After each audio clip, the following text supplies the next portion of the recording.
Hey guys, make sure to stay till the end. We'll talk about common mistake people make when replacing fuses, relays that can cost you quite a bit of money, guys, and waste of time as well. Stay with us, we'll explain what we're talking about.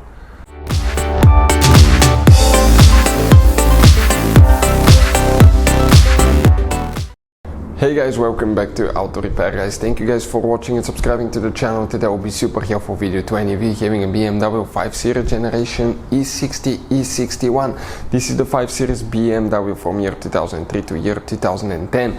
If you have one of those, guys, you have a problem where traction control light is on. We will explain the most common things that can easily cause that. In some cases you may need to reset certain sensor, that way it will clear the light and you don't need to even spend any money on parts.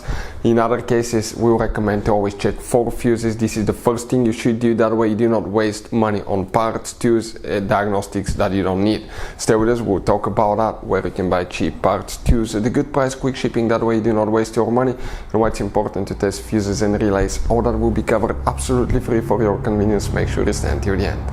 So before we start, let me tell you a little bit about us, guys. If you have BMW E60 E61, that generation 5 series, we'll be making a video about every possible fuse and relay. Why? To save you time and money. Let's say you're in the middle of nowhere, your fuel pump fuse blows out. What do you need to do? Okay, it takes forever to find where it's located. It's so complicated, you may have even multiple fuses, and all you have to do, come to our channel, search for it, and you'll be able to find that video, watch it, and in less than 2 minutes you replace the fuses, you're back on the road. Something else, guys, every single car we get here at the garage, we try to make, guys, at least 200 to 300 free repair videos. We take them completely apart, we show you guys how to fix pretty much anything, engines, transmissions. Why we do that? Because our mission in the shop is to save you money, guys. We have more than 11,000 videos on our channels that can save you quite a bit of money. Now if you guys need to buy parts, tools for your BMW or any car, we'll share the link in the description of the video below where you can get them from at a really good price, quick shipping, that way you do not waste your money. And if you need to buy cheap fuses, relays, anything for your BMW, links will be shared as well. So let's continue now. So now, guys, traction control light can be activated by multiple things. Now the most common things that we see: ABS sensor or wheel speed sensor. Most people call it ABS sensor. You have one on each tire, it detects the speed of the tires. Traction control uses that to gather information how fast each tire is going. So bad ABS sensor can cause that. We have video on the channel how to replace, how to test ABS sensor on BMW. Number 2, guys, brake light switch. Brake light switch that's not working can easily cause that as well. We have video how to test and replace brake light switch on BMW. Number 3, steering angle sensor. The steering angle sensor detects how much you turn your steering wheel.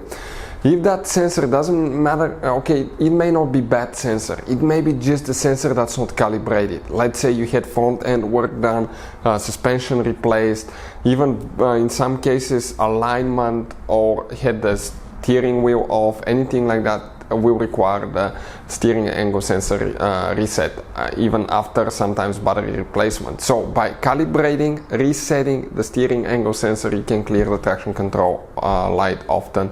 We'll have video on the channel how to do that as well.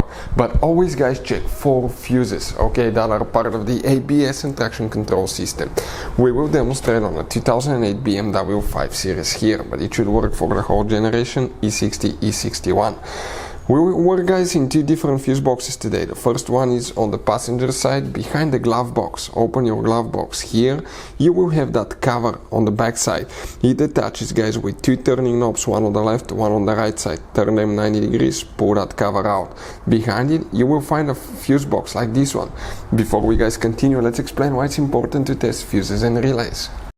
So it is super important, guys, to always test fuses and relays, and something else as well, common mistakes people make. Sometimes you may think that a fuse is good, or you cannot actually see if the fuse is clearly burned, and in that case, guys, you may put the fuse back together and you may end up spending money and time on parts you don't need, and all we had to do is just test the fuse. So we'll put a link in the description of the video below how to test the fuse. It takes only a few seconds to find find out for sure if it's good or bad. The same thing for relays, guys, okay? Some of those could be really expensive on cars, so we'll put a link in the description of the video below how you can test relays. And for some certain fuses, guys, it's important to disconnect the car battery when removing them, otherwise you can burn the electronics. And for instance, working on airbags, fuses or anything like that, you need to wait at least 1 hour after disconnecting the car battery. And if you're not qualified and certified to work on airbag system, I will never recommend to do that, guys.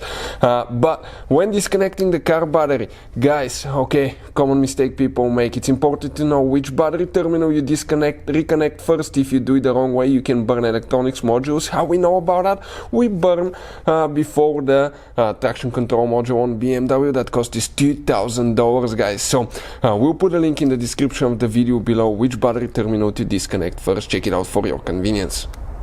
Here, guys, we'll need to check 2 different fuses. The first one is fuse number 1 right here. That's a 50 amp fuse that you will need to check for the traction control system. Then you need to come in that row of fuses. This is fuse 10 and up.